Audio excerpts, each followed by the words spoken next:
the whole open access discussion is really a campus-wide discussion. It's not a library. It's not a library issue. It's an academic community issue, and one that has to be addressed throughout the community, beyond BC, but certainly within BC. And I'm on the Council of Deans, and we've started having conversations about that, and I've with the other deans and with the provost. BC has never had that conversation broadly to this point, to my understanding. And it's my hope that that with our conference that's going to happen this fall, and then in the coming year, we will have that conversation. Hopefully, come up with a model that is similar to what of our peer institutions have done, that allows us to take our what I consider institutional assets and make them available in perpetuity.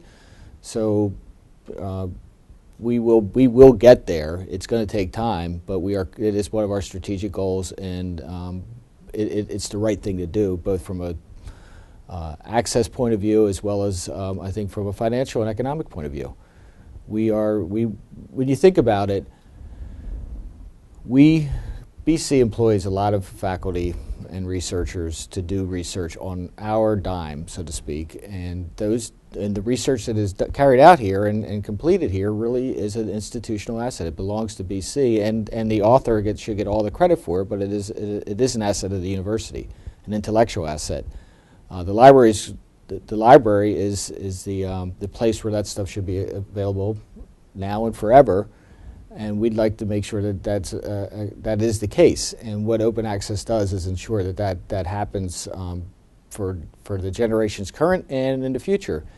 If we think about it more broadly, all the things that when we do research, we're not really doing it in the academic community for profit. We're doing it to better, hopefully, the state of humanity, which is something that BC is all about, to make the world a better place. And hopefully, most of our research contributes to that. I would say that most scholars, and many of the scholars I've known throughout my career, have shared that at some level, and they do the research because they love the content. They think it does make the world a better place, and we're contributing to the future of our children and their children and beyond.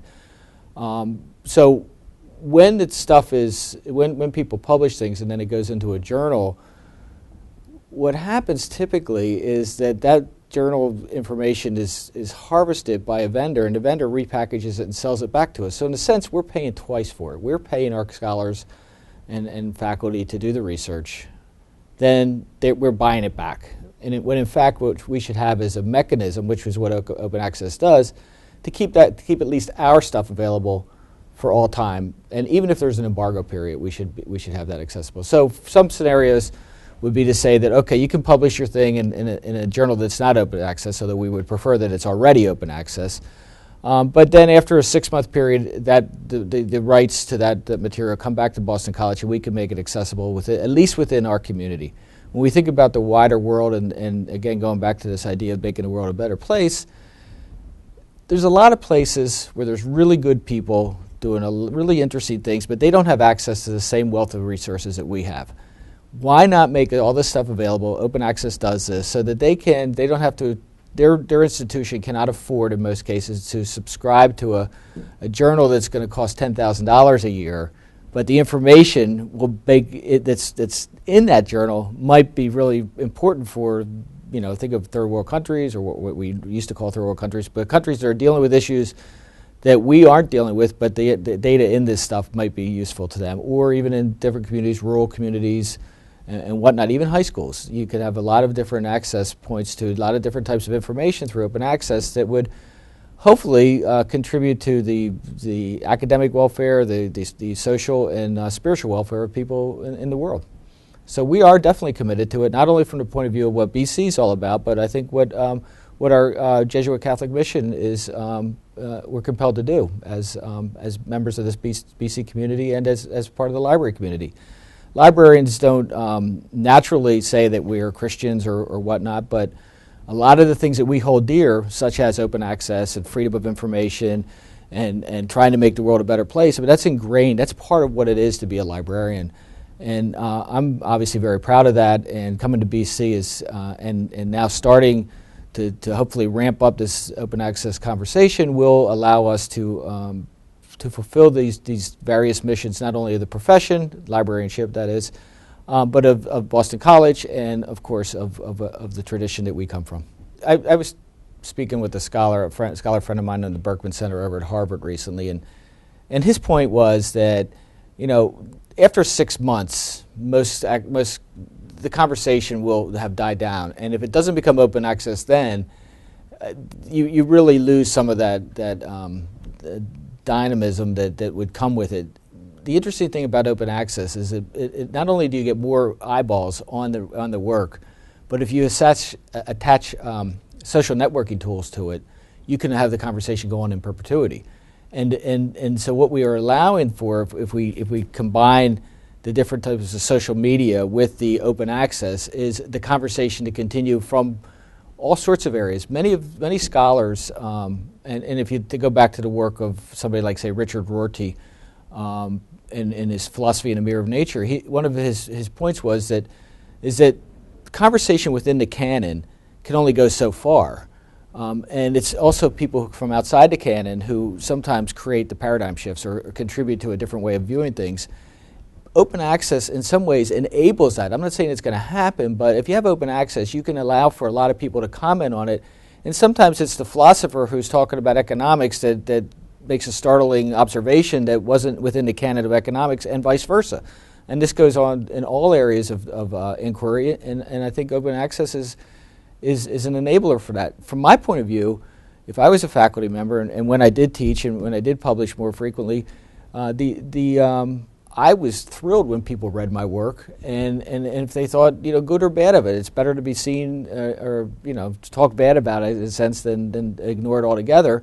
And sometimes if it becomes so esoteric and you end up with a community of scholars that is in some ways creates a hall of mirrors because of restricted access, I don't know where that really takes you longer term. Whereas if you have with open access, you do introduce a broader community to the concepts, and if you think they're worthwhile to do the research to begin with, I don't see why you wouldn't. Personally, I don't see why you wouldn't consider that something that should be at least accessible to other people, students, other scholars from other areas. Somebody might take the time to read something that they might not otherwise if it wasn't open access. So there's and also with open access there is more of the serendipity factor. That you can find things. A lot of people surf the internet and they find things through, through serendipity that are life changers, or in many cases just very, very interesting and takes you on a different path. Why not include that in that population of data and information that's out there? So, from my point, again, as I say, from my point of view, it's a win-win in terms of open access and furthering scholarship and conversation. And the long tail of scholarship goes on, I think, in a more robust way if we have more access. Open access should not be confused, in my opinion, at least in the academic community, with just writing of people's opinions. I mean, you want to have some degree of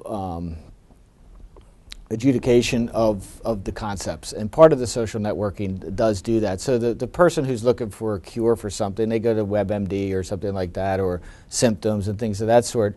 But then as you start to get a little more, find out more and more information, you're going to want to get more and more specific information about that. And open access to, like, say, medical journals or legal journals or things of that sort, probably more so the medical journals, you get to a level of understanding where more cutting-edge research becomes more readily available so that people can understand options at least. I mean, what you're hoping for, I think, and one of the things that would, I think, make the world a better place is that people learn to make informed and therefore hopefully better decisions. I mean, that's what it's all about, right? As you go through life, make good decisions, and the good things are going to probably happen from that. At least you can live with yourself if you're making informed decisions and with the right mindset. Not to become too philosophical about it, but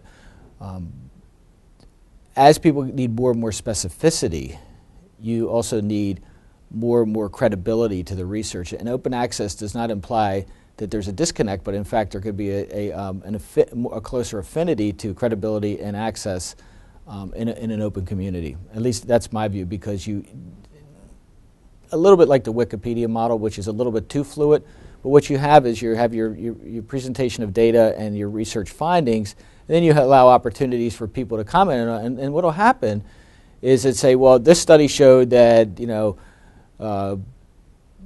these are anti-carcinogens that will help, that have proven to be helpful. And then people say, yes, but have you also noticed there's a study over here that said this also helps, or that, but if you have this, so the nuances and anomalies can come out through the subsequent conversation. So not only does it inform you with the credibility of the research document itself, but frequently the conversation that goes on beyond that will lead you to different and perhaps more relevant information, given everybody's situation is unique. And that's one of the beauties of being human, is that we all have unique situations that we come from and experiences, and how we respond to those can be equally unique, as well as the information we're making, the way we're basing our decisions.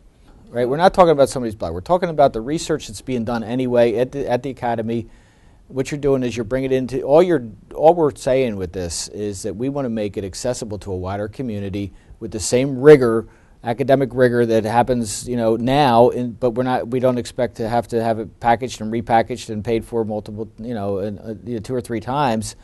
And I think, by having broader access, you are inviting a wider commentary on that research, and therefore the credibility is even strengthened more so, because people who might not be within the canon or within that small subset of scholars who are interested in these 4 or 5 journals, and they publish, or 6 or 7 in those areas, other people may find it and say, oh, by the way, our findings suggest this, or yes, we find that this also helps us in understanding this other phenomena.